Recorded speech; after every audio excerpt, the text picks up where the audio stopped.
Gwed nearly sidestepped a large man waiting in line as she was drawn to the rows of freshly made products.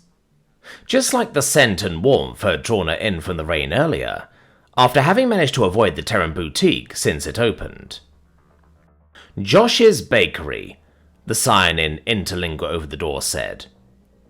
No one on From 4 had had an idea what a bakery was, but once one was opened it had been quite the hit among the most buoyant members of society.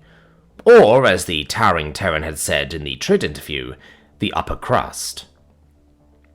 No one on From 4 had known what a crust was either.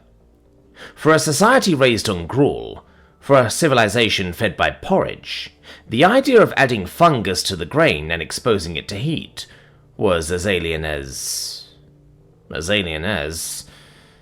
Terran.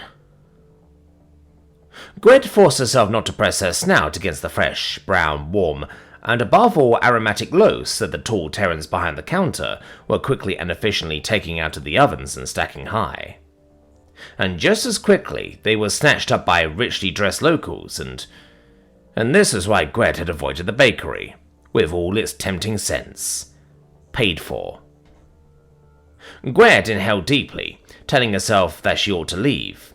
She could not afford even the smallest Terran loaf.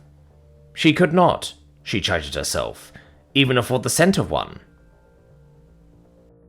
Someone jostled her, pushing her aside without as much as looking at her as they reached for a loaf.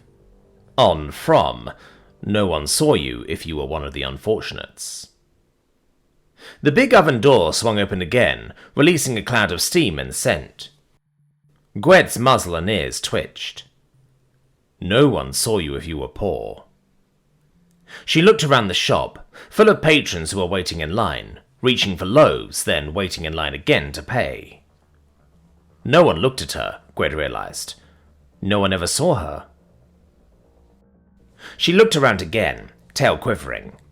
Then, suddenly, quite determined, she wrapped her warm cloak around herself and walked out with a determined step, one paw held under her cloak. She hadn't made it far at all before she felt a presence behind her.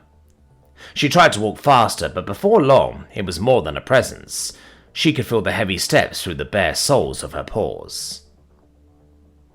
Not glancing behind herself, she darted into a handy alleyway, only to realize too late that it was a dead end.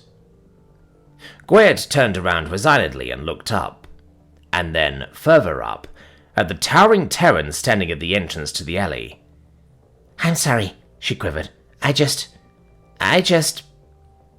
The giant held out a big hand, holding a well-filled bag as Gwed's voice trailed off. "You forgot your bag, miss." Gwed blinked, then blinked again. I don't think... The bag was thrust out further, closer to Gwed's nose. "I'm sure it is your bag, miss. I watched you in the bakery. I saw you slip a roll under your cloak."